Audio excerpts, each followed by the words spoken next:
You're listening to XVGM Radio.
Welcome to XVGM Radio, where the bits keep coming. I'm Justin. And I'm Mike. And this is episode 129, Super Scope Games. Yeah, talking about some Super Scope game music. Yeah, we are talking about games related to a peripheral for the SNES that only had 12 games for it. For me, it was a bit of nostalgia. I can't remember. I know we've talked about this a little bit before. Did you have a Super Scope growing up? I did not. Didn't? Okay. I didn't. No, I was a Super NES owner. Yeah. But I did not own the Super Scope. Honestly, most of the games that came out for it didn't really appeal to me at the time. Back then, I wasn't really playing too many games with the Zapper on like the NES. So when the Super Nintendo came out, I was just kind of like, oh, cool, it's another gun thing, whatever. Like, back to Super Castlevania 4. Like, I didn't really care about it because most of the games I did care about were all like action platformers. So I was like, oh, I'm not going to play this, That's fair. But what about you? You did own it, or? Yeah, so I did. Growing up, I had an NES. We had the Zapper.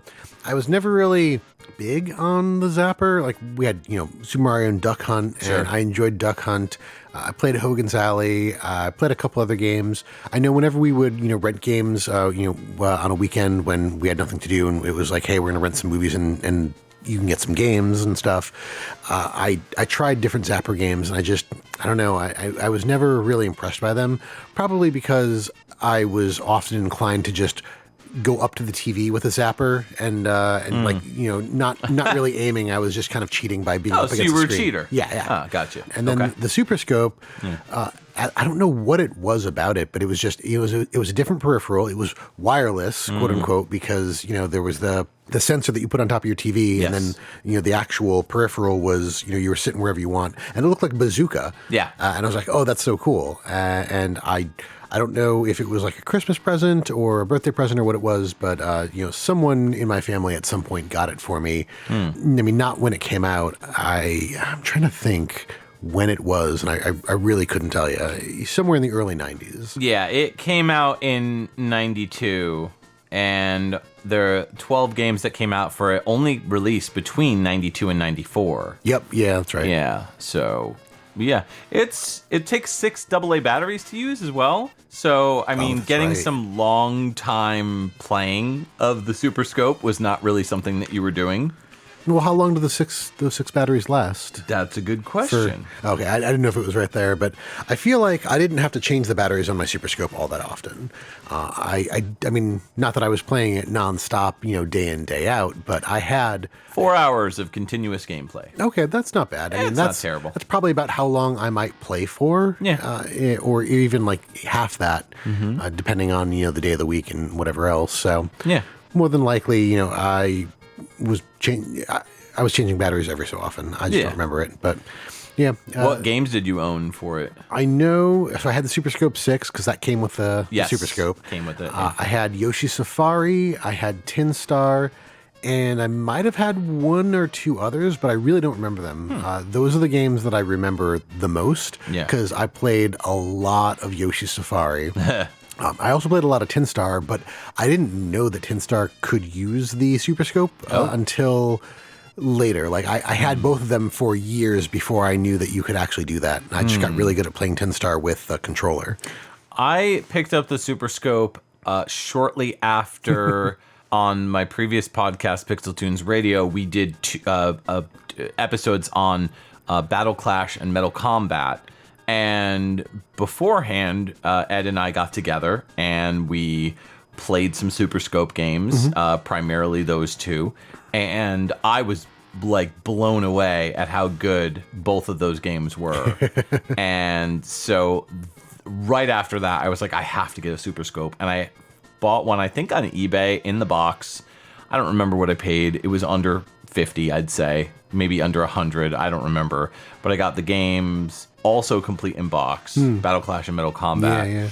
Yeah. I picked up T2. I picked up Tinstar. I picked up X Zone. Actually, X Zone I picked up fairly recently. So I guess I need to pick up Yoshi Safari. Yeah. I would recommend it. I remember having a lot of fun with it. I watched some videos. We'll get to that in a bit. But the game that we heard a song from coming in was a game that I don't think either of us ever even looked at. No. Lamborghini American Challenge, I believe. Yep. Yeah, this is a racing game. Came out in 92, and the track that we played was Race Select, and it was by Frederick Prados and Richard Hooper, as well as Rob Stevens. Now, how do you do a racing game with the Super Scope? Because everything with the Super Scope is like you're shooting stuff. So is it a racing game where you're shooting the other cars? So when you're playing it with the Super Scope, you could also play it with the mouse, the Super NES mouse. Yep. You could access different game modes where you're able to destroy the opponent by shooting at them. Oh, okay. Yeah.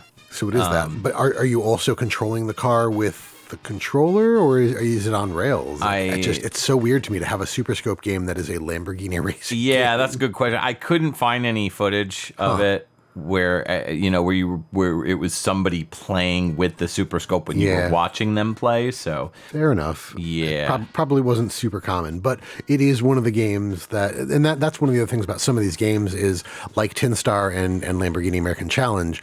The Super Scope wasn't required. You could play it with a controller, just a regular SNES controller. Yeah. Some of these games, the Super Scope is required, like Super Scope 6. I'm pretty sure Yoshi Safari, it's required, and as well as a few others, but you had options in some of them. Yeah, this track was, I don't know, it was all right. It was, I mean, that's given a lot of credit, man. It was super synthy, which isn't inherently itself a problem, but one of the things that I noted is this feels like a 16-bit MIDI approximation of the music that Lamborghini drivers probably like. Yeah. Which means it's not something that I enjoy. Right. I was actually kind of impressed at how bad the piano sounded. Yeah. Because usually, like guitars and horns, I expect them to be grindy and synthy because they are hard to approximate, especially on that kind of hardware. But I've heard piano sounds on an SNES that sounded much more like a piano than what was going on here. Yeah, the drivers that they used were not great. Not good. No, this is like Jem's driver on the SNES. Yeah, like anytime you get a game like this where like the guitars are very like flat sounding, very MIDI guitar, like somebody opened up a tablet and just started goofing around. And again, like MIDI in and of itself isn't bad. No. But it's just, this samples. was not great. It's all about the samples and the sound fonts that they're using. Yes. If they're using better sound fonts, then it's not too bad. Yeah. So music's bad. It's all right. Yeah. We started this episode out strong. I will say the stuff that we've picked outside of the intro there's some real bangers in here. Oh, and that's part. We didn't just pick the Super Scope. We didn't just pick Super Scope games because we want to talk about the Super Scope. There is some really good music in this, but I mean, it's fair to kind of showcase, especially when the limited selection of only 12 games. Showcase the range of what was done here. Yeah, we couldn't pick a song from every game. No. Most games. Anyways, so let's talk about the composers real quick. Oh, yeah. So Frederick Prados is the arranger, I believe, on this. He also did the DOS and the Amiga CD32 versions of this soundtrack. And then afterwards did almost every version of Rayman. Did a bunch of other Rayman stuff like Rayman Forever, Rayman for Windows Mobile, which is probably a port. And then Rayman 10th Anniversary for the Game Boy Advance. Their final game was Rayman in 2016 on Android.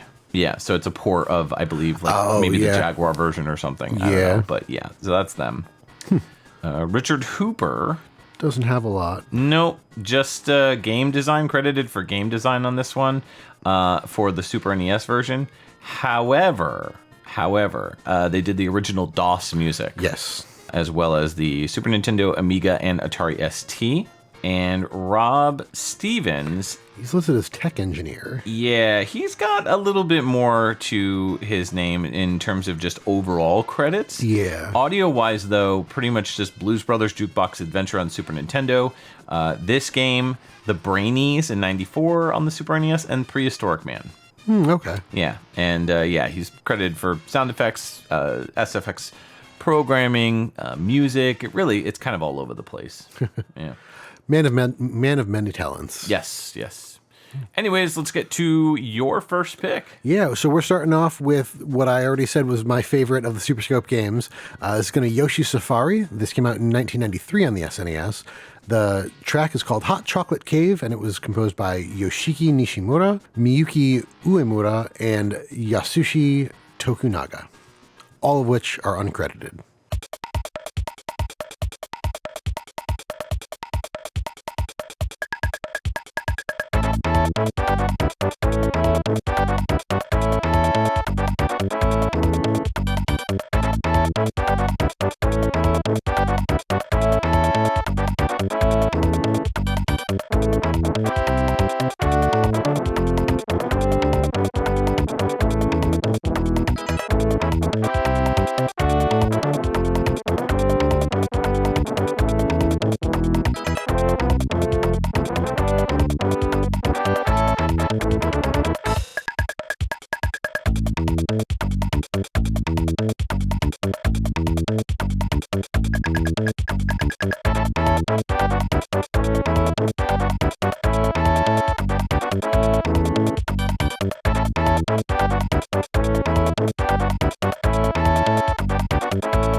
All right, welcome back. That was Hot Chocolate Cave from Yoshi Safari, the 1993 SNES release composed by Yoshiki Nishimura, Miyuki Uemura, and Yasushi Tokunaga. And as I said, all of whom are uncredited. That was fun. Yeah. I mean, the game itself is relatively fun as well, and a lot of the music feels very similar to the Super Mario World music. Yeah, it reeks of Nintendo. Yeah, in the best way possible. I was going to say, I couldn't explain why it would reek of Nintendo in any way, shape, or form. It just sounds like a Nintendo game. Yeah, yeah. It's got those very fun synths. Yes, no, exactly. It was in fact developed and published by Nintendo. Shocker. It was developed by Nintendo R&D 1, actually, kind of in response to I don't know if I'd say the failure of the Super Scope, but I guess the Super Scope wasn't doing well, and so they were like, "Hey, let's make a Mario Super Scope game." Hey, make a Yoshi game. Pretty much. Yeah, that voice. Yeah, that's exactly what. Oh crap! I can't remember. Miyamoto. Yeah, I was like, Shigeru Miyamoto was just like sitting around smoking in the office with a giant cigar. Hey, why don't you make a Yoshi game? The kids love Yoshi. Yeah. Yoshi's Cookie, Yoshi's Safari. It's all the same. They were like, "Well, what do you want to do with Yoshi? Like, what do we do with him? I don't know. Put him in a safari or something."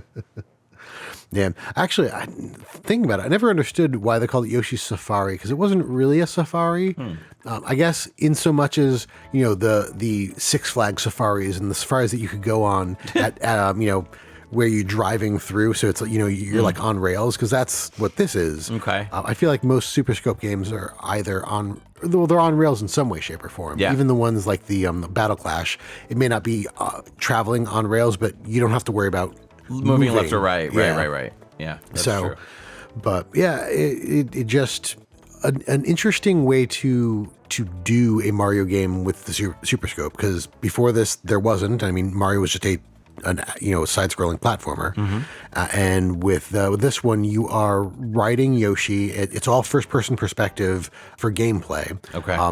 Side note, funny. Is it like Wild Guns or like Cabal or something like that, where like you're the cursor, like Yoshi is the cursor? Well, Yoshi is always in the bottom middle of the screen. Like Yoshi's head is there, and like you are Mario riding Yoshi. So the story is about Princess Peach calls Mario in to tell him that Bowser is harassing a neighboring kingdom called Jewelry Land. Yeah. And she says, go help them, save them from Bowser. And what's funny to me is, Mario comes in on Yoshi. So, Yoshi walks in with Mario on his back, and Mario's got, a Super Scope bazooka on his shoulder the entire time. And it's always behind his head. So he comes in from the right, traveling left on screen, and the bazooka is in his right hand behind his head. And then when he turns around to leave, the bazooka is in his left hand behind his head. So it's always in the background or behind Mario. Yeah, Peach was like, "Hey, Mario, you gotta take out that Bowser."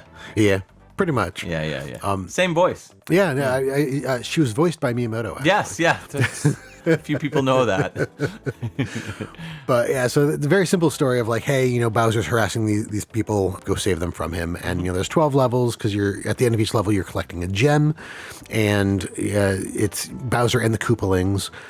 That's kind of it. So Yoshi's head is always in the bottom center of the screen, and you are going. It looks almost like Super Mario Kart style, like you're on a path or a road. Okay. And you're always following that. It uses Mode 7. It's the first Super Scope title to use Mode 7, actually. Oh wow. Yeah, which is pretty late in its life cycle. I was gonna say, yeah. Do what you can with that. Huh. And things fly around on screens, like Goombas or Para-Goombas and Para-Koopas will fly around. You got to shoot them.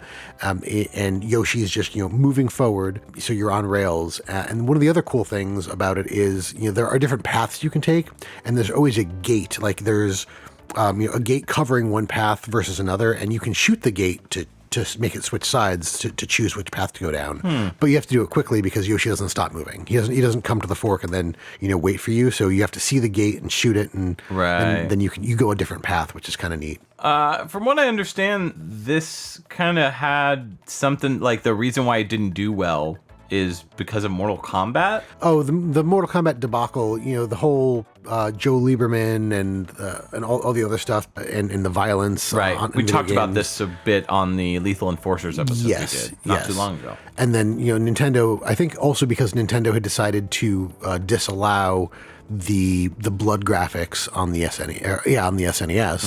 So I think that kind of lost them some favor with gamers, and so people were going, because of Mortal Kombat, more people were going to the Genesis instead of the SNES, and I think that's what that is actually kind of talking about. Yeah, that makes sense. I mean, that was Mortal Kombat was so big at that point. Yeah. That anywhere that they could get a better version or a more accurate arcade version of the game, fans were going to go.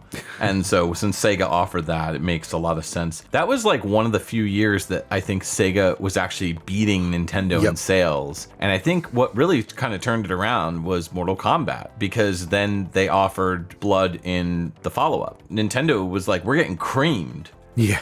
We gotta put Blood back in Mortal Kombat. And so, did they? Yeah. Oh, they did? Yeah, MK2 had Blood and had all the fatalities and everything. But there wasn't a re-release of Mortal Kombat 1. No, there was actually, they were working on, I watched a video, an interesting video about the first Mortal Kombat was going to get like a Redux version or some director's cut version or something like that, and it was really cool. I don't know if they were showing off video or if they were explaining. I can't remember, but I think maybe they were just explaining what it was. Like they got one of the producers of the game, of the port, and he was like, yeah, this has never been revealed. Like, we were going to port it to Super Nintendo. Like, we were going to make another Mortal Kombat 1, and it was going to have, like, all the blood was back in and all this other stuff and, you know, fatalities and whatnot, more characters or whatever.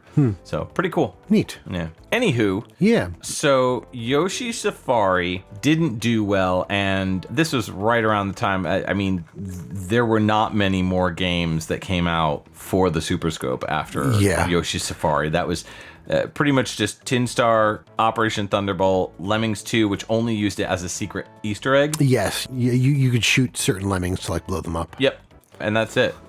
Yeah.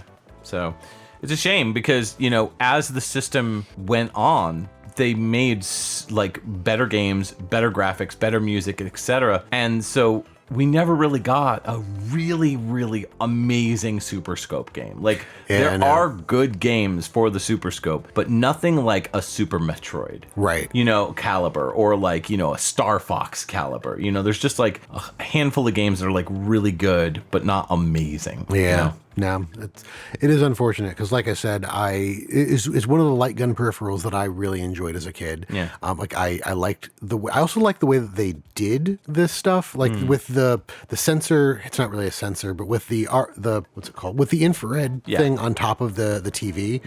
You don't actually, so they say you should put it in the middle of the TV screen on top of it, but you don't actually need to, because almost every game has an aim test where, you know, if you line up the reticle with the center and fire, it will adjust and say like, okay, they say that they were pointing at the middle here, so now it knows where, like, because of the infrared light, the sensor on the Super Scope knows where you're actually pointing, and it adjusts to wherever you have it, however you look through it, whatever you're doing, it auto adjusts based on the aim test. Yeah, and it's really well made. Like, it's a really well made peripheral. Yeah. So all right. Yeah, these composers. Yeah, Yoshiki Nishimura has just a handful of games here. Started out on the TurboGrafx 16, actually, with Korega Pro Yaku 89 in 1989, doing the music on that. And then it looks like they jumped over to the Genesis in 1990, doing Dangerous Seed. And in 1991, Marvel Land on the Genesis. And then in 91 as well, they jumped over to the Game Boy, doing Football International, Magical Taruruto-kun, and then getting into the SNES with Super Tennis in 1991, all the way up to 1993's Super Goal 2, looks to be their last composer credit. So in just a few years, they went across 4 different systems, it looks like. Wow. That's pretty neat. And then you've got Miyuki Uemura, only credited on 3 games here. Yoshi Safari in 1993 was their first. Tetris 2 in 1993 as well on the NES. They're listed as staff, and then they listed as sound on Dragon Ball Z Gaiden Seiin Zetsumetsu Keikaku, and that was 1993 as well. So just 3 games in 1993. And then finally, Yasushi Tokunaga, also credited on only 3 games. Yamamura Misa Suspense in 1992 on the TurboGrafx CD. Dig and Spike Volleyball 92 on the SNES, and then Yoshi Safari 93.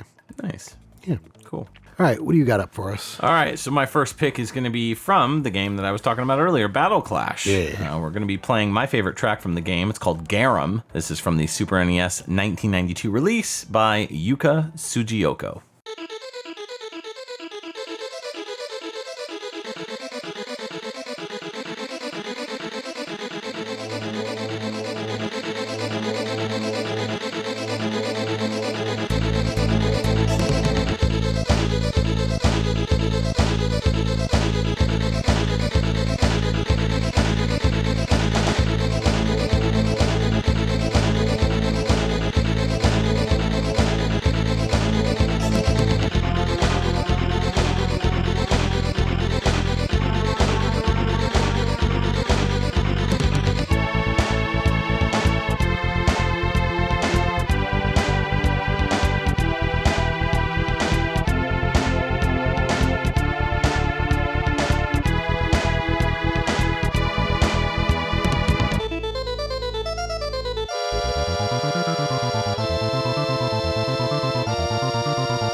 All right, welcome back. That was Battle Clash on the Super NES. That was the 1992 game that had a track called Garum, which is based on the first boss, or the first level.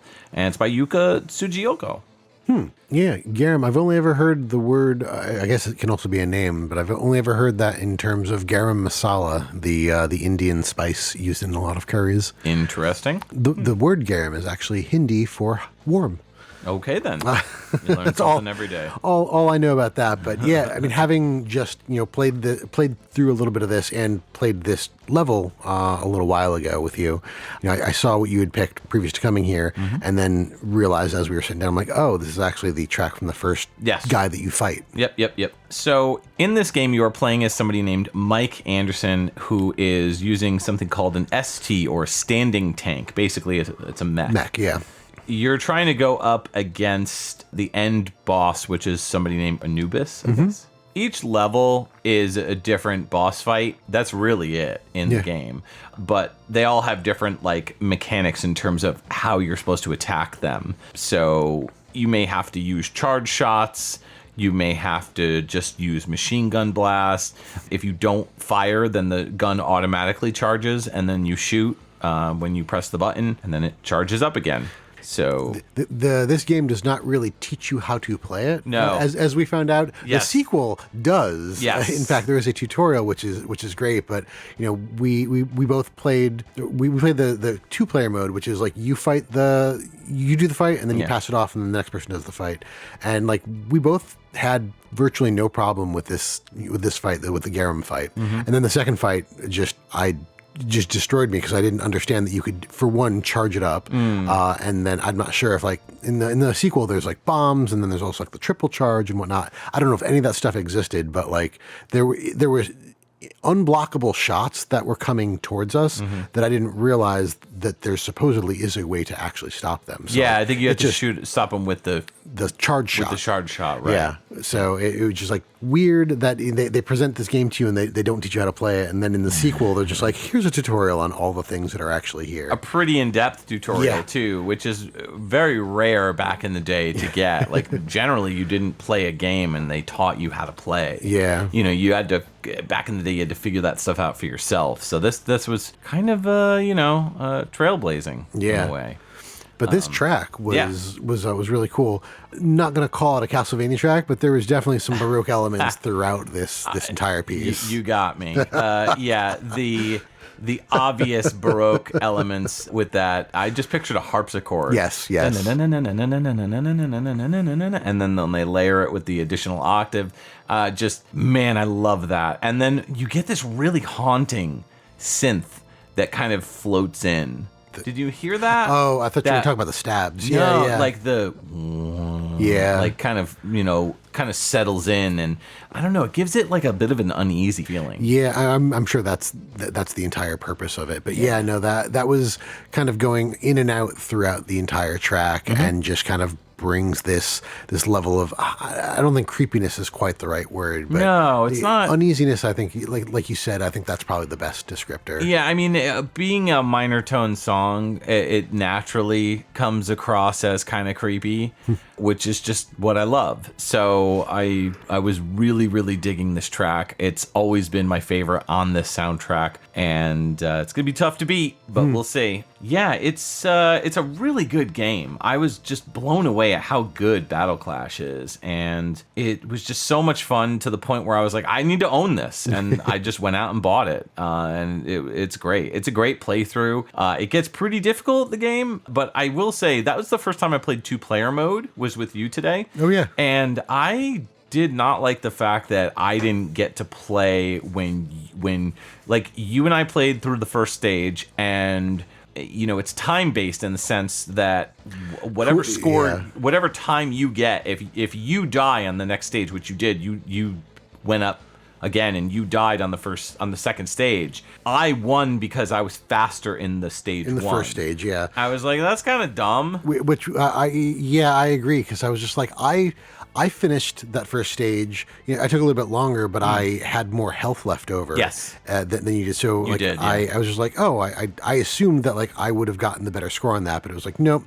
he was quicker than you, and that's all that matters. Like, well, if I had known that, I it took me a while to figure out, how to play and what we were doing, but it was still neat. I hate to say it, but play it one player because it actually has a full campaign. It's really and fun. kind of a story. Yeah, a little bit. I will say the second game has more of that. There's cutscenes and stuff, a lot more cutscenes. Yep. So yeah. So the composer on this is Yuka Tsujioko, and they are still working for Nintendo even today.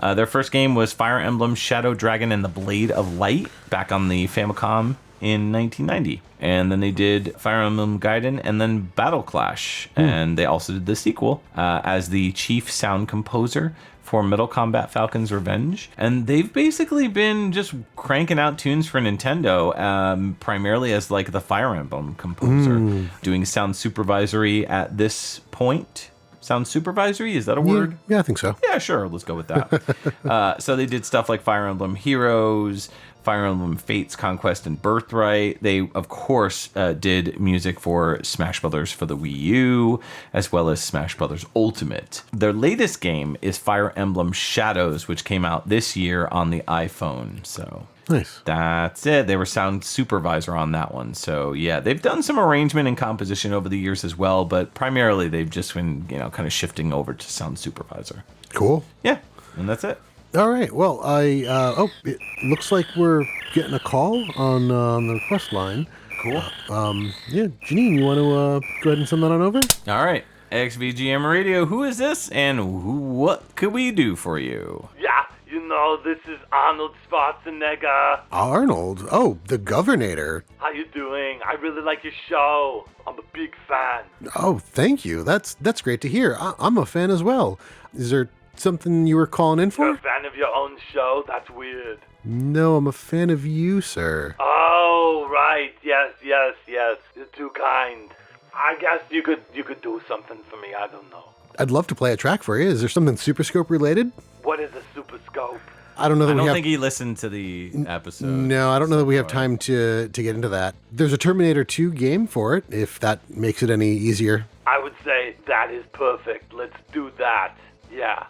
All right, we can find a track for you. Stick around. Stick around? I'll be back. There it is. That's all I wanted out of this. Thank you, sir. We will play you a track from T2, the arcade game. This came out in the SNES in 93, and I think Escape from the T-1000 is probably the track to play here. So that's by Andrew Brock, and let's get into it. All right.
Welcome back.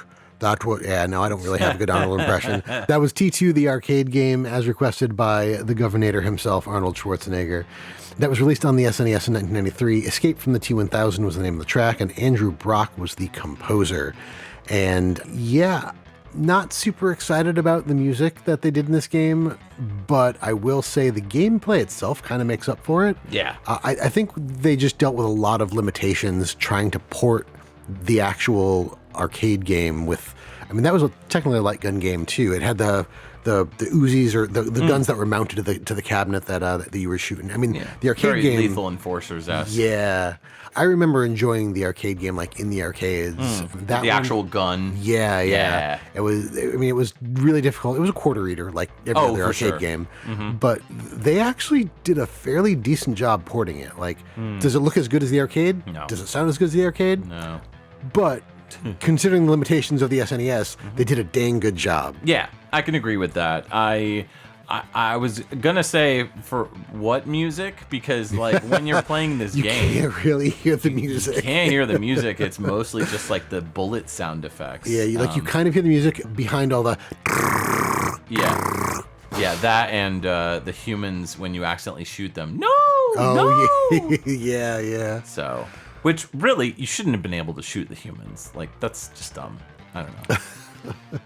Well, I think the idea is you're playing a modified T-800. Yeah. Like you're playing like the Arnold character before he's sent back in time or something. Because all of the readouts between levels talk about how much of a Terminator you are. Yeah. So I think that's the idea is you're playing one of those, and so the imperfect reprogramming or whatever made it so that like, oops, I can accidentally shoot people, and that's a bad thing. Right. Yeah, that makes sense. There's weapons at the bottom of the screen usually, at least in the first level, in boxes that you can get, and they're like ammo crates, and then sometimes they're in the first level they're ammo crates, and other ones they're like wooden boxes and other things. Yeah. So it's really a pretty good port of the game, aside from the limitations. I had a lot of fun playing it. Yeah, same. And I mean, this was one of the ones where there are multiple ways to play this game. So the Super Scope is not required. You can play it with a controller. You can play it with the Super Scope, and you can play it with the SNES mouse. Yeah. Oh yeah, that's right. Yeah. So multiple ways to play, which is kind of cool.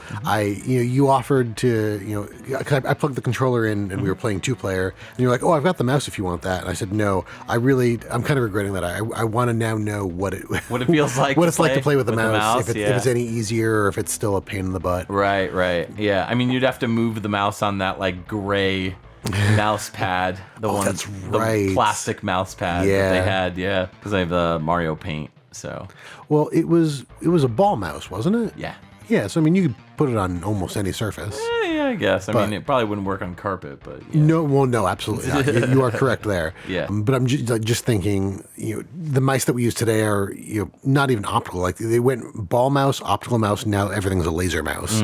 But back then, oh man, laser. Ball mouse was such a when they got stuck or when they would skip, it was a pain in the butt. So maybe it's better that I didn't try that. Ball mouse sounds like something dirty. I mean, it probably might be, but I mean, you got to take that ball out and clean the rollers. It's filthy. Yeah. It's so dirty. Again, this is one that I didn't have when I had a Super Scope. Yeah. So getting to play it tonight was actually a lot of fun. And again, the 2-player, like it more or less felt like a home port of the arcade game, especially having the 2 players going simultaneously. So. Yeah, that along with using the Super Scope for it really made it feel like it was like an arcade experience or similar to the arcade. It wasn't as good, of course, but it was as close as you could get. One thing I never looked into with the Super Scope is, could you hook up 2 Super Scopes? No, that wouldn't work. Because it has to be plugged into port 2. Well, because I was thinking, you can get a second one and plug it into port 1 and then put them both up there. And then I realized all that's doing is emitting infrared light like the sensor bar for the Wii. Right. And so if you had 2 of them up there, your 2 Super Scopes would probably get confused. You'd cross the streams. You never cross the streams, Justin. Unless you're trying to save the world. Right. Sure. But yeah, so I guess this was really one where one person could use a Super Scope and the other person either uses a controller or the mouse. Interesting. Okay. Yeah. Andrew Brock is the composer on this one. Yes, he is. And what did they start off with? They started off, I mean, they are very prolific. There's a lot of stuff in here. Andrew Brock, this is actually his first game. He started off with Terminator 2 Judgment Day, which was later renamed to T2, the arcade game, to prevent confusion, which is too late. It's already been confused. He started out with this and then went on to do sound effects as Andy Brock in Mortal Kombat 1993 on the Sega CD. He bounced around a lot. Like I'm seeing Genesis, Game Gear, Game Boy, like kind of all over the place. Let's pick a handful of games because there's so many. Batman Forever 95, Genesis and SNES. And DOS and Game Boy, all the versions apparently of that doing music, arrangements, and sound effects. Let's jump up a little bit here to Turok 3 in 2000 on the N64, Shadow of Oblivion, did audio lead and sound designer. Maya the Bee and Her Friends in 1999 in the Game Boy Color, there's music there. Actually, it looks like once the 2000s hit, he moved more into a sound effects and audio lead sound design kind of role, with their most recent credit being 2025's Stalker Shadow of Chernobyl Enhanced Edition, doing sound design, recording and post-production, and creature vocal performances. Real quick, I just wanted to touch on the arcade version of this game. I don't know if you know this, but Arnold, Robert Patrick, and Eddie Furlong, or Edward Furlong, they all came back to do, they're credited for really on this game for the cast. Oh wow, yeah, pretty neat. I wonder if they actually came back to record lines, or if they had to credit them because they took lines from the movie. No, I think it was like just the visual aspect of the characters, because they scanned the characters. Oh, that's right. To make this like a Mortal Kombat kind of thing. Yeah, it was done by the same company. Yeah, interesting. Yeah, that didn't even occur to me. And I mean, even in the SNES version, like in some of the levels, you've got the machine looking Terminators, but you've also got the ones that look like Arnold. Yep. So that makes sense. Pretty neat. Very neat. All right, let's get into our next track. All right. So this one is Operation Thunderbolt. This came out on the Super NES in 1994. This is Mission Successful. It's by Yojiro, Katsuhisa Ishikawa, Naoto Yagishita, Kazuyuki Onui, and Hisayoshi Ogura.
All right, thanks for joining us back on our Super Scope episode.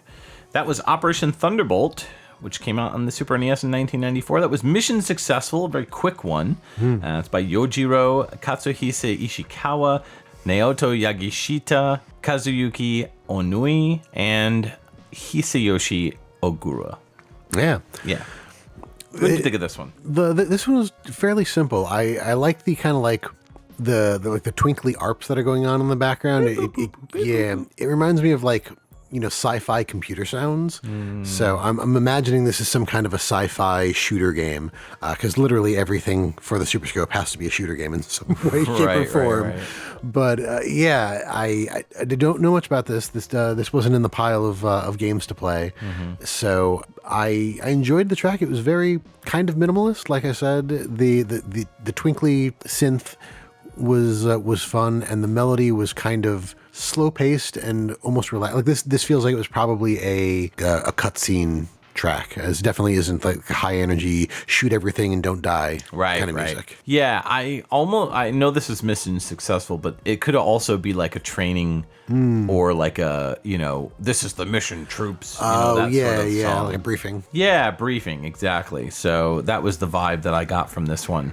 I do really like the bass in this. You know, it's very commanding, very tough sounding. And I do also like those kind of twinkly ARPs that you mentioned. So those are really cool. This is a sequel to Operation Wolf. Oh. Yeah, so it's a Taito game, and yeah, it had a ton of ports. Came out on the Amiga, the Amstrad CPC, the Atari ST, the Commodore 64, the ZX Spectrum. There was also an Amstrad GX 4000 version that came out in 93. So yeah, this one you can play with either the mouse or the Super Scope on the Super NES, and you can pick different characters, and you know, also the storyline was changed so that the hijackers that you're normally, I guess, fighting against were members of the fictional Bintazi People's Republic.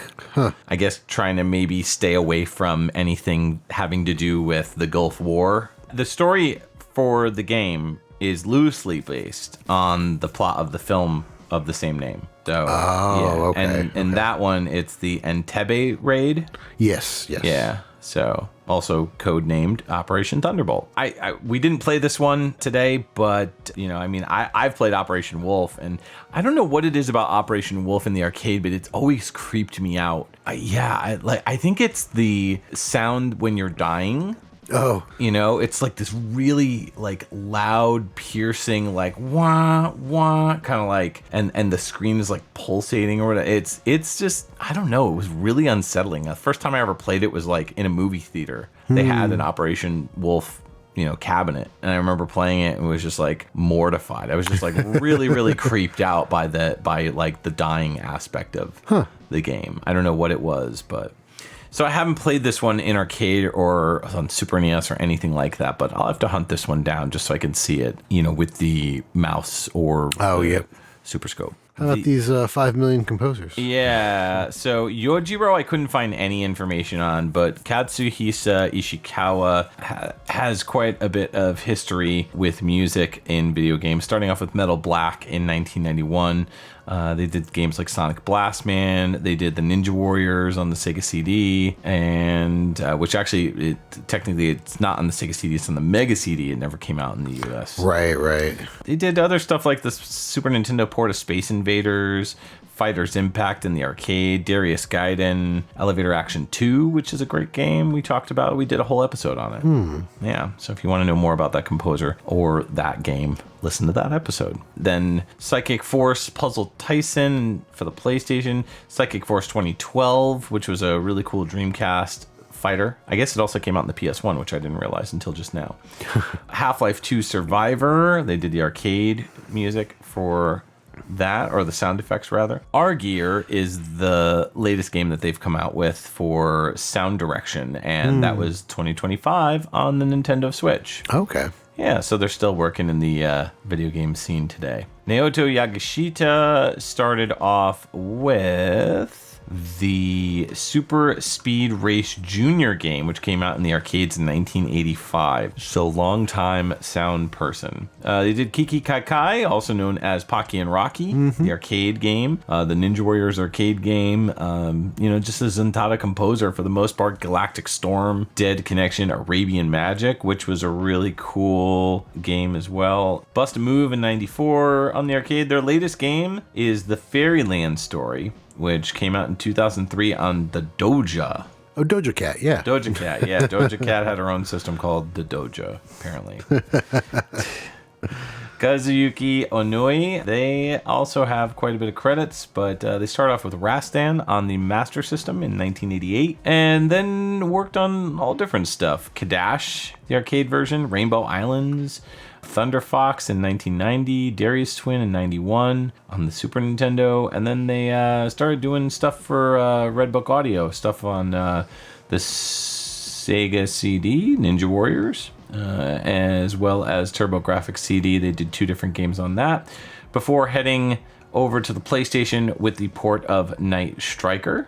And the final composer is Hisayoshi Ogura. And they started off doing sound for a game called Uchu Senken Yamato, which came out in 1985 in the arcade. And since then, they have been a Taito composer working on all sorts of stuff. The most recent game that they've done is Cotton Reboot. Oh, I have that. On the Switch. Yeah, on the Switch. They did the Stage 7 music specifically. Oh, okay. But they've done all sorts of stuff like G Darius, Bust a Move 4, Darius Gaiden, Sagaya. So, yeah, they're still rocking and rolling. Nice. Also, they did the music for Alien vs. Predator on the Super Nintendo, which is one of your favorites. Oh, yeah. Yep. I thought that name sounded familiar. Yeah. All right. Let's get into your next pick. All right. This next game is one that I'm surprised we haven't really talked about, although we might have mentioned it on some episodes, but apparently we haven't played any tracks from it. This is going to be Tinstar, the 1994 SNES game. Cleaning Up the Town is the name of the track, and the composers are Chris Jojo, Matthew Cannon, and Sudhi Raval.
You're listening to XVGM Radio, where the bits just keep coming. All right, that was Tiny Toons. No, it wasn't. It was Tinstar on the SNES in 1994. Cleaning Up the Town is the name of the track by Chris Jojo, Matthew Cannon, and Sudhi Raval.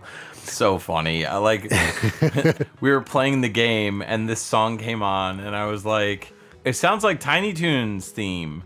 And I said, that's the exact reason I picked this track to play on the episode. Yeah. I mean, so, again, I'm surprised that we haven't talked about this game much, or at least played a track from it until now. You and I have talked about this game. Right. I know that you like this game. Yes. And that's the thing. Like, I might have talked about it a little bit on the Justin's Picks episode, although, again, if I didn't pick a track from it, I don't know if I really talked about it. But this is one of the SNES games that I played a lot when I was younger. It was this, Alien vs. Predator, and Gradius 3 were the games that I played a lot of that were not first-party Nintendo games, I guess.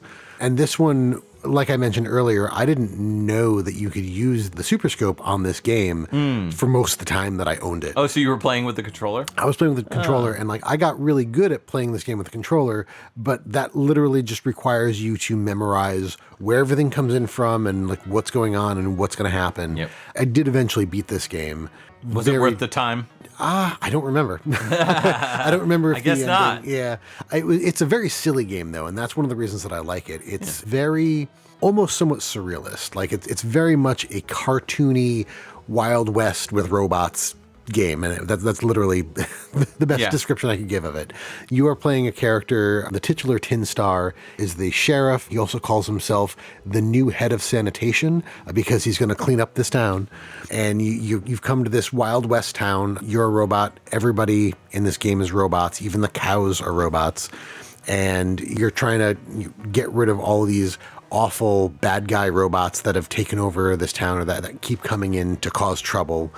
We didn't get to any of these, but I believe there are quick draw sections. You're on a street, it's a long street, and then the other guy's on the other side, and there's it looks like that part of a revolver where the bullets go into. Yeah. And it'll appear on the screen in a random spot with the word draw, and you have to shoot it before the other guy draws his gun to shoot you. Okay. And that's usually after a boss fight. Like, you beat the boss, and then it turns into like a showdown, and you do that. Okay. But it was a lot of fun. It was very silly. The music itself reminds me a lot of Tiny Toon Adventures Buster Bust Loose, which, again, was part of the reason that I picked the song.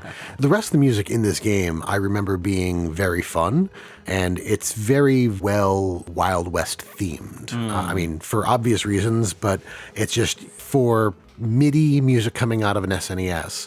At that time in my life, I wasn't, like, huge on Western movies, but I enjoyed them. Like I knew the John Wayne movies. Also some of the sillier ones like City Slickers, not really a Wild West movie, but it had a similar feel and stuff like that. You know, when I was a kid, I liked those. So Tinstar was just, you know, mixture of sci-fi and Wild West. It was like crack for my little child nerd brain. This was developed by Software Creations. Yes. And you can definitely hear it because there's a lot of influence in the sound. Mm-hmm. Certain sound effects from games like Maximum Carnage and stuff like that pop up. Yeah, if you shoot a good guy, because occasionally there's scenes where you're in a saloon and then there's bad guys that are dragging people out and then beating them up, and you want to shoot the bad guys and not the good guys. But if you shoot the good guys, you get something like this. Definitely a stretched out sound effect from Maximum Carnage. Yeah, and there's a few sound effects like that, because like even the cow sound, like in the second level where there's like a stampede and all these robot floating cows all around, there's really only one cow sound, but they speed it up, they slow it down, they pitch it up, they pitch it down. But I was just laughing at this noise over and over. Is just very silly. Yeah. Yeah. So as far as these composers go, Chris Jojo started out as the original musician on Spider-Man, Venom, Maximum Carnage on the Genesis in 94 and the SNES in 94. Yeah, so that's it. There you go, right there. Another very prolific guy, Cutthroat Island in 1996, Game Boy Genesis and SNES, did the music on that. Carmageddon 2, Carpocalypse Now, did music, sound effects, as well as zombie vocals. Mm-hmm. Dirt 3 on PlayStation 3 and Windows in 2011, they were audio designer. Most recently, in 2024, they did F124, music for Team HQ. Matthew Cannon started out with music and sound on F-29 Retaliator in 1989 on the Amiga.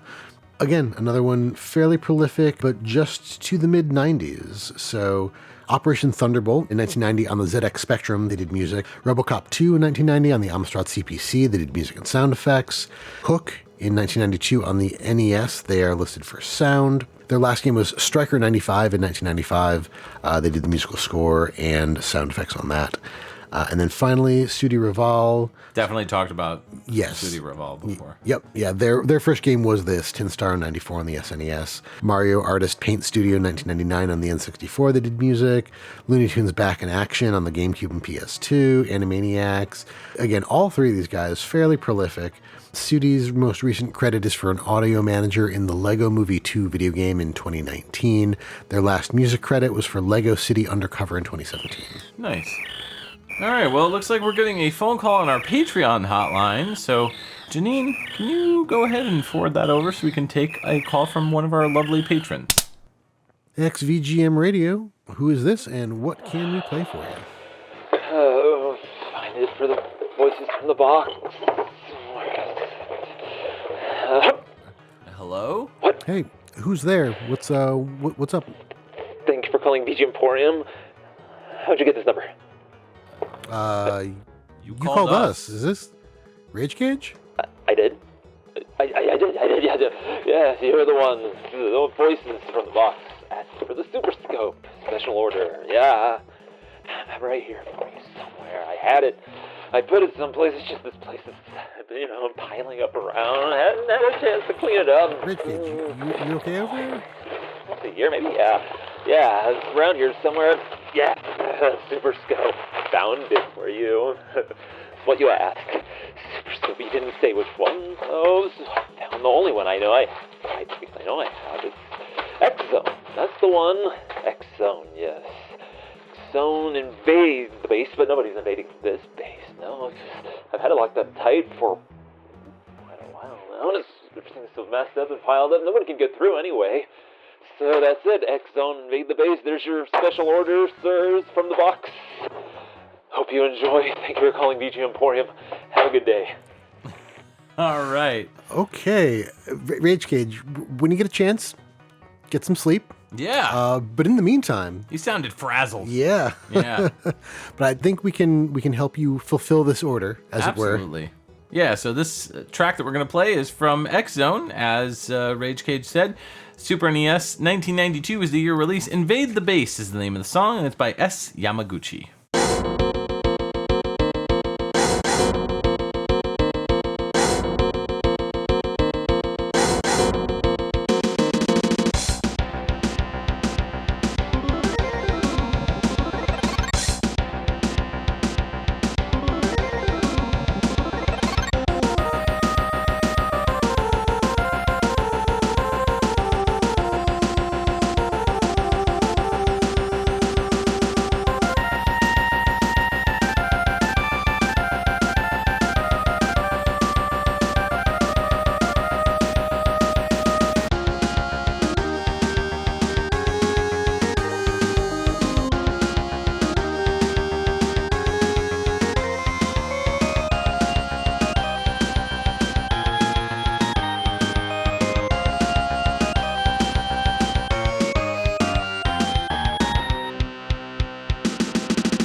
All right, you are back, and that was X-Zone on the Super NES, the 1992 game picked by RayjKayj of VGMPorium.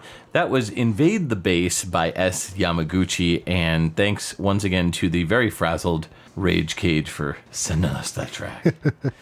We got a chance to play this one, and I had never really sat down and played it with the Super Scope. I bought it kind of on a whim, like more recently. Like I think I found it at a game convention or something like that for like $5, and so I grabbed it.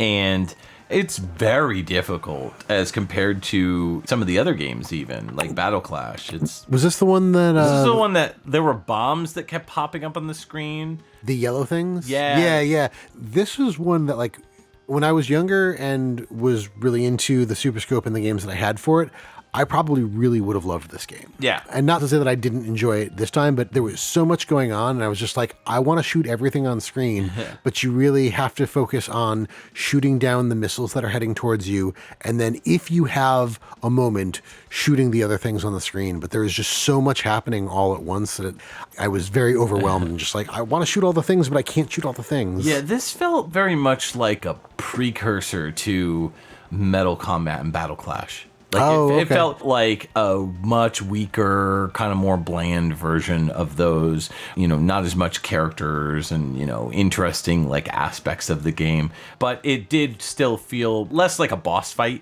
or a boss rush mode and more like an actual game where there's like little bad guys that you got to shoot. Most of the time you're just honestly shooting missiles out of the sky, because there's these like yellow things that keeps appearing in the first stage, and they keep shooting missiles at you, and you have to go back and forth between shooting the missiles to blow them up so they don't hit you. And so the other enemies on the screen are kind of less important. I think they're more for points. Like if you can manage to shoot down the missiles and also like blow up other stuff, it's just, it adds to your score.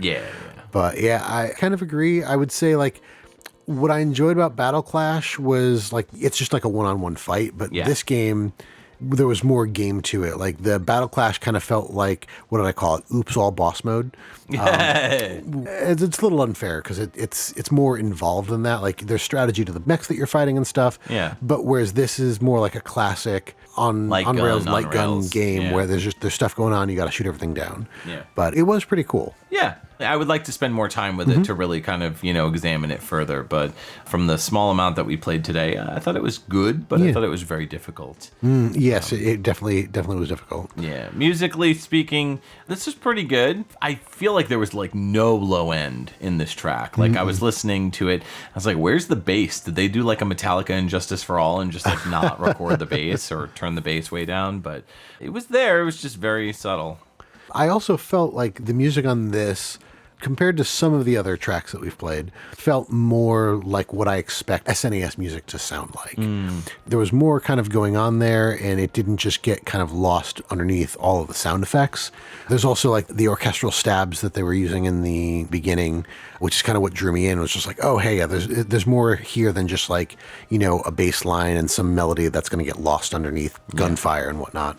So the music itself was actually fun and entertaining.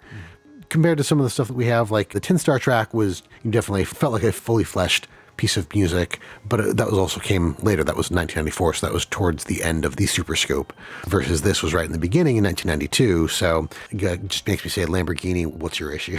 Thank you for the request, RayjKayj. This was both fun to check out in the game and a fun listen. Yeah. So S. Yamaguchi, they have very few credits. Basically, this Phalanx in 92, also on the Super Nintendo, and Poppin' Twinbee Rainbow Bell Adventures, again, also on the Super Nintendo, where they're given special thanks. That's it. Oh, yeah. So we can move on to our next track, which is your pick. Oh, yeah. So we're going to go to the bare basics here. The Super Scope 6 game, which was the game that came packaged with the Super Scope, supposedly had 6 games on it, which I'll get into in a bit. Obviously, this came out in 1992. On the SNES, the track we're going to listen to is called Blastress A, and I couldn't actually find a composer for any of the Super Scope 6 music, so this is an unknown composer. All right.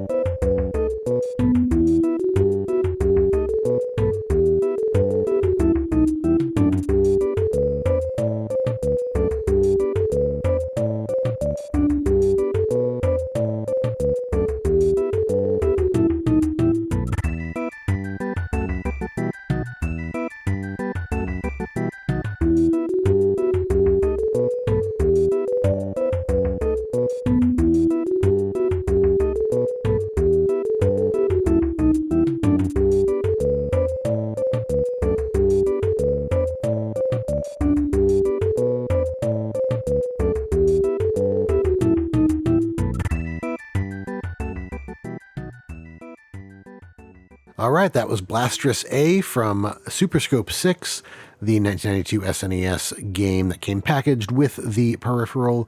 I mentioned earlier that the composer is unknown on this.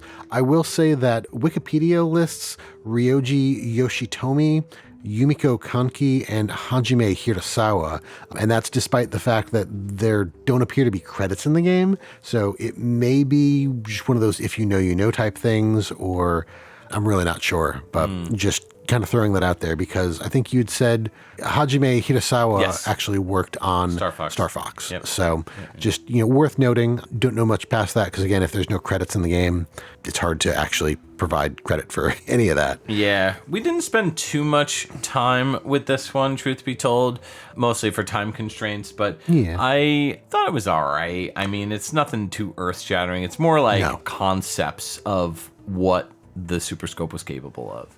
Right. So it's called Super Scope 6 because there are 6 games in theory on here. When you boot up the game and you get to an actual selection screen, you're selecting between Blastress and Laser Blaster.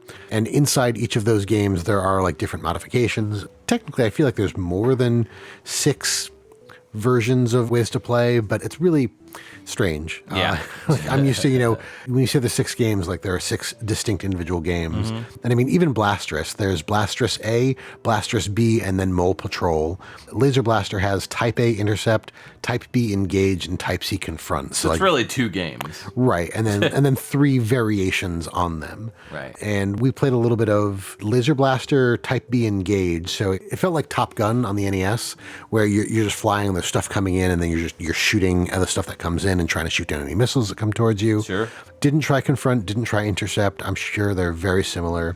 We didn't try Blastress B. You tried Mole Patrol, which was basically like Whack-A-Mole. Yeah, that was tough. Yeah. Because if you shot the pink ones, then it would speed up the purples, and it was like I couldn't hit anybody at that point. Right. Yeah, and it wasn't very clear exactly what you're supposed to do until we got partway through it. And then, like at the bottom, there were just like the purple moles, and every time you shot one of those would go away on the counter on the bottom. But it was hard to discern. And then Blastress A looked like Tetris, except the pieces were falling from left to right. Yeah. And there's no control that I could find to control how they're falling, but you could shoot out the individual blocks of the pieces, and each piece that came on screen, it added 2 to your number of shots. Right. So it was just very strange because, like Tetris, you want to make lines, but you have no control over what piece you're getting or where it's falling. And it just eventually, I don't think I got any lines. I played it 2 or 3 times and just failed every time. Yeah. So I remember having the game. I remember playing it a bit. I don't remember being as frustrated with it as we were this evening. So I think I probably just played more of the Laser Blaster and like the plane flying around and shooting things down game. But I mean, for a game that was packaged with the peripheral, not terrible. It's definitely no Super Mario / Duck Hunt pack in. No. But, either way. Definitely not. Yeah. This track, though, I mean, it feels Tetris-ish. For a game that is loosely Tetris, it is a song that is also loosely Tetris. Right. So that was fun. Yeah.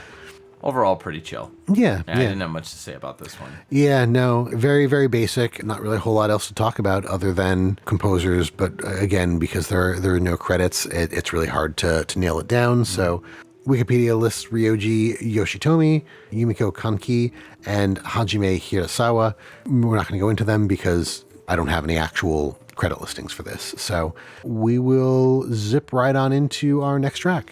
Yeah, so coming up next, we're going to be playing a track from Bazooka Blitzkrieg, which came out in the Super Nintendo in 1992. This track is called Industrial Plant, and it's by Uchu Jin.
Thanks for joining us back on our Super Scope episode, where we're talking about Super Scope games and their music. That was Bazooka Blitzkrieg, which was the Super NES game that came out in 1992. The composer on this one is Uchujin, and we'll get to them in a minute. But Industrial Plant was the name of the track, and this was pretty smooth. I dug the slickness, smoothness behind it. But at the same time, I was wondering who made this one, and it turns out Bandai was the publisher. Huh. Yeah, it was developed by Tosei. Tosei did some Jalico stuff. They did some port for some Final Fantasy games onto phones. Oh, yeah, they've done a bunch of stuff here and there. Yeah, that's surprising. I was going to guess it might have been Konami or Konami adjacent, because a lot of the stuff that I was hearing here reminded me of some Gradius music and some other Konami sounding sound font stuff. So it reminded me of Operation Logic Bomb, which was the third game in the Ikari no Yosai trilogy. But in terms of the soundtrack itself, the soundtrack sounded a lot like this one. So that was pretty interesting, especially since that was developed by Jalico, and Bazooka Blitzkrieg had nothing to do with Jalico. So I'm wondering if maybe they borrowed a sound font or something like that to use. No, maybe. I don't know. But yeah, this game is essentially just like you're playing as what appears to be a ninja, although you're not seeing him on screen. And if you look up footage of this game and you see like a full playthrough, at the very end, there's a character that looks like Ryu from Ninja Gaiden holding a super scope or a super scope-like gun. So I thought that was pretty neat.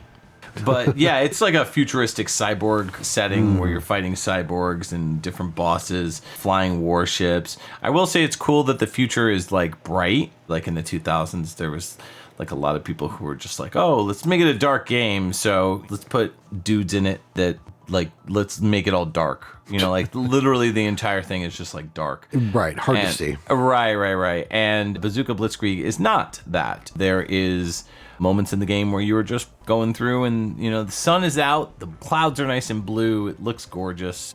But yeah, nothing crazy about this game, nothing to write home about. I don't know. It feels very much like a combination of maybe like T2 with the visual aesthetics of Metal Combat or Battle Clash. Okay. But like, you know, it also is as close to a launch title as you can get in terms of it coming out on 1992. So, you know, is kind of like one of the first games that came out for it, kind of sunset early, didn't sell well from what I understand. So yeah, that's about it. Fair. And what's the deal with this Uchujin? Yeah, so I scoured the internet to try to find anything about Uchujin, and the only thing that I could find is that it might be Hiroyuki Oshima. Ah. Yeah, and when you look up Hiroyuki Oshima's name, you will find multiple things. I guess he's like a voice actor, an animator, or something like that. But he's also a composer too. And most of the games that I looked up under his name were all newer games. So I don't know if like he did this and then he dropped out of the market and then came back.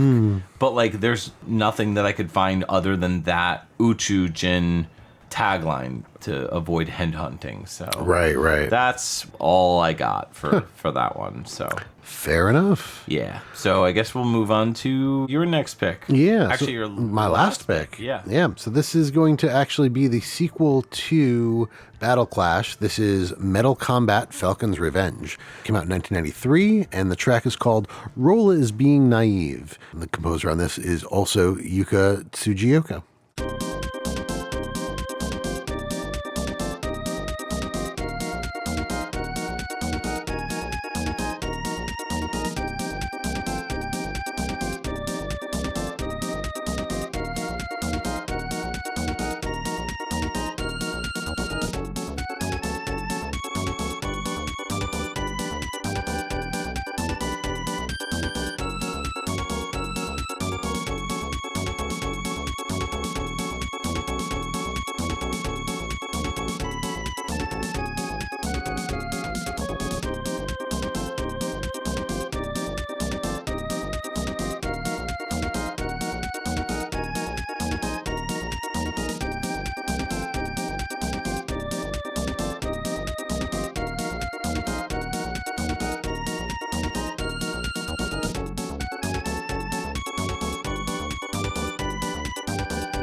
All right, that was my last pick of this Super Scope-focused episode. That was Rolla is Being Naive from 1993's Metal Combat Falcon's Revenge, composed by Yuka Tsujiyoko. What'd you think about this one? I dug it. I didn't like it as much as Garum, but I did enjoy it. But it feels very much like a song that's like leading you into something, maybe like a cutscene or something like that. Yeah. Well, considering Rolla is the assistant, she's the tutorial in the beginning of the game that we played through, and so like she's like helping you and coaching you through things. I'm sure there's something going on as far as she's concerned. Mostly I picked this track for the title. Rolla is Being Naive just sounded funny to me. That's silly. A lot of the music in this game is actually pretty fun. Yeah. Much like the game itself, and much like the music in the game in Battle Clash. As we talked about a bit when we talked about Battle Clash, this game felt a bit better to play because they actually kind of taught you what you're supposed to do. Like the tutorial was a legit tutorial where they teach you like, hey, first here's how to do rapid fire mode or machine gun mode or whatever it is, and like shoot this mech down. Okay, cool. Now here's what charging is. Charge it up and shoot this mech down. Now here's the different stages of the level 3 charge that you need to do in order to reveal weak spots. And it was cool to actually go from that first game and not knowing what I was doing into the second game. Like, oh, that's probably what I should have been doing in the first place, but they didn't tell you any of that. They didn't teach you how to play the game. Yeah, there's also that additional weapon that you can... The bomb? Yeah, called it like an energy spike or something like that. Or... Oh, no, that was just the charge up. And then there was like the level 3 charge up was the triad is in my mind, but it's not triad. Treble shot. Treble shot. Treble shot, yes. Treble shot. That's the one. And that's the one that you hit them with that, and it reveals their weak point, and then you're supposed to shoot their weak point with the energy shot. And then attack its weak point for massive damage. Yes. Giant enemy crabs. Yes. But yeah, and then there's also like a bomb that just like blows up everything on screen. And I don't think that was in Battle Clash. I also don't think the level 3 charge up was in Battle Clash, but no. It felt good to actually understand what you're supposed to be doing. And then I don't even think we played the game proper. Oh no, I played a little bit against Garum. Garum 2. Garum 2, that's right. Right. You play the same guy for the first fight in both games. It's just he's got a new... Yeah, if you don't count the tutorial, yeah.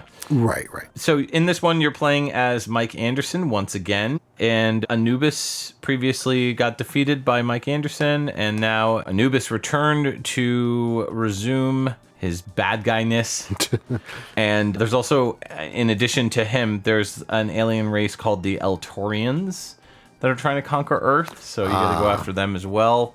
To help you this time around, you have a second hero that you can unlock when you beat the game once. Her name is Carol Eugene, and she pilots a ship called the ST Tornado. And that ship is different. It can store up to 10 energy beams and fire each one individually. However, there's less defense than ST Falcon. So it's, again, a really good game. I'd say this game has a little bit more to it than Battle Clash, but really cool. Composer-wise, again, this is done by Yuka Tsujiyoko, so we don't really need to go into them because we just talked about them. So Right. Guess we can move on to our final track. Yeah, what do you got? So my final pick is going to be from Lemmings 2. This came out in the Super NES in 1994, and we'll talk about where the Super Scope fits into this game in a minute. Medieval Tribe is the name of the track, and it's by Mike Clark and David Whitaker.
All right. That is the end of the episode with Lemmings 2, the Super NES 1994 game that surprisingly uses the Super Scope. Medieval Tribe is the name of this track, and it's by Mike Clark and David Whitaker. Yeah. Cool track. Kind of what I would expect out of a Lemmings track. 'Cause I know we've heard a handful of those over the years. I enjoyed the stereo effects that they had going on, and it was cute. I was trying to figure out what this is, and the only thing that I can think of off the top of my head was like progressive polka, because it had like this medieval kind of polka kind of beat, and then it had like the felt very like, you know, bard song-ish. Then it kind of kicks into these more like prog rock elements, which is not surprising because it's from a British developer. So Right. Lemmings just screams British to me. You know, I don't know what it is, but like it's got to be the design and just the overall elements. Also the fact that it came out on mostly Computers? European stuff, like the Amiga, the Atari ST. Did come out on MS-DOS and FM Town, surprisingly, but it also came out on this thing that I'd never heard of until today, the Acorn Archimedes. That is such a British sounding thing. But it's a computer system that was used back then. It was designed by Acorn Computers. So yeah, Lemmings 2 got a release on that. But I don't know much about Lemmings. I know you've played it. Yeah, I played a lot of the games when I was younger. I think I had it on the Mac that I grew up on, and I'm pretty sure I remember playing it in school. It's been so long that like the memories are foggy. Yeah, well, because a lot of the school computers that I remember were either Apple or Macintosh. Like the typing class that I took in middle school was on Apples. The computer lab in middle school were Macs. Yep. In high school, there were Windows PCs, but I don't remember playing games as much. Yeah, I remember playing a lot of this. I'm struggling to remember the context in which I played it. So Lemmings 1 and Lemmings 2. I remember playing something on a console at some point, but the console version was very frustrating because you had to like move the cursor and it was so slow. Even with like the L and R buttons, it would like, you know, skip the screen a bit, but it was never as quick as just moving the mouse around and clicking. Maybe it was the Super Nintendo version. Oh, it might have been. It might have been Super Nintendo. It might have been Genesis. I know I didn't play a lot of the console version. Like I played it a little bit and got frustrated because it wasn't as easy as playing it on the computer. You're probably wondering, how does the Super Scope fit into this? Yes, please tell me. There's a secret Easter egg that the developers created that allows the Super Scope to destroy the Lemmings. That's it. It's not required to play the game. It's just something fun and silly. So, you know, wanted to pick a track from this because, you know, I like this track. So you don't have to do anything to enable it. You just like pull out the Super Scope and start shooting Lemmings? Start blasting them away. Yep. Amazing. Yep. So Lemmings, it's like you're playing as these like green-haired little guys. Yeah. And they all have different like traits and stuff. Well, no, they all do nothing until you give them jobs. It's considered a puzzle game because usually you're trying to get from where you come in to an exit, and you have to figure out how to get to that exit using the limited job classes that they give you. So you might have like 3 stair builders, and you can click on the stair builder and then click on the lemming, and they will build stairs for a period of time.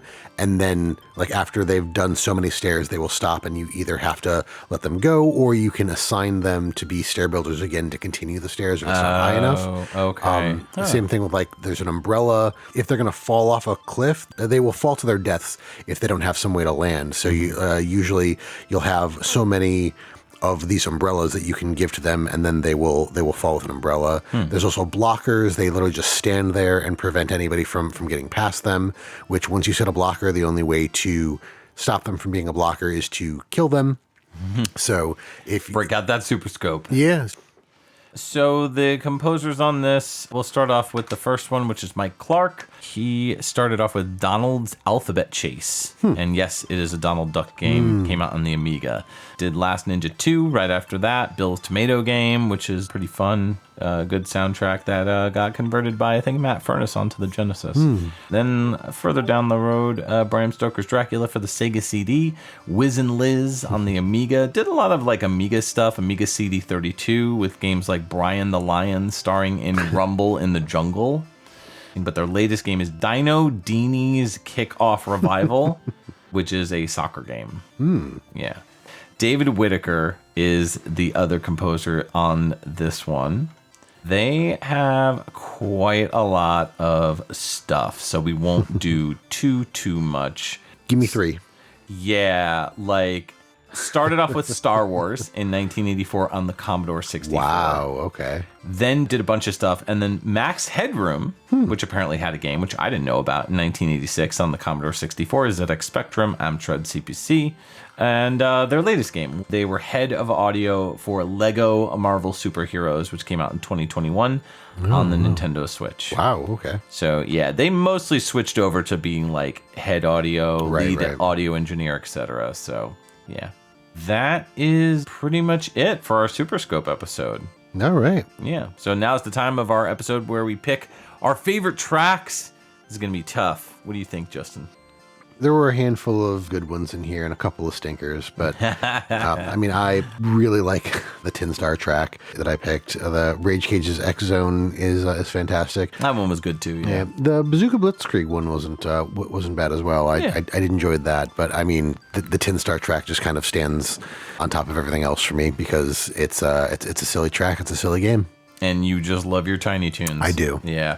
Battle Clash is going to be it for me. I love that Garum track. I could listen to that all day, every day. So nice. I did also really like your Yoshi Safari track, as well as RayjKayj's Invade the Base X Zone track. Those were both really, really good too. So what are your favorite picks? Let us know in our various social medias. We want to hear from you.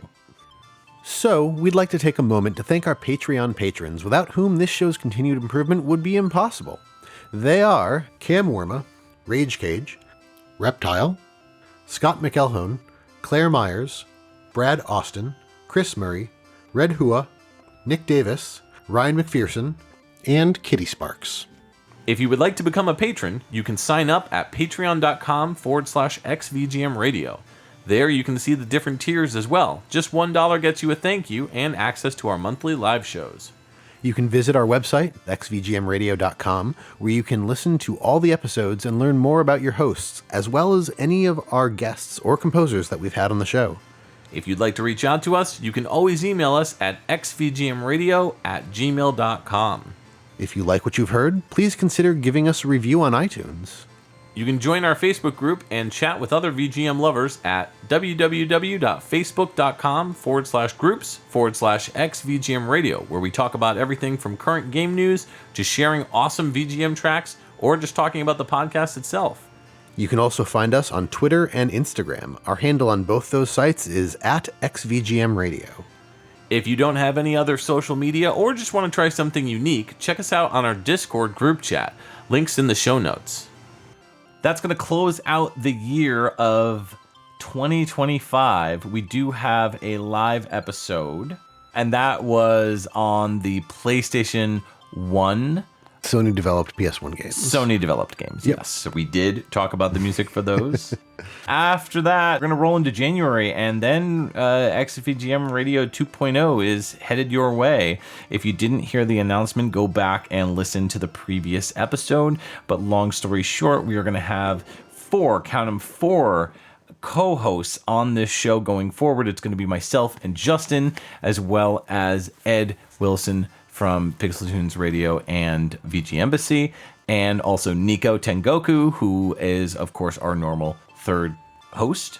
And all of them are going to be talking about Nintendo Wii music. Yes. That's going to be episode 130. Yeah, we're calling it We Would Like to Listen. That's right. So we're going to be listening to all different types of Nintendo Wii tunes. Should be a blast. We also are going to be doing an After Dark on the 6th of January. And this is your pick. Yeah, this is my pick. I'm going to do Vector Man on the Sega Genesis. So nice. Stoked to listen to that. It's got a good soundtrack.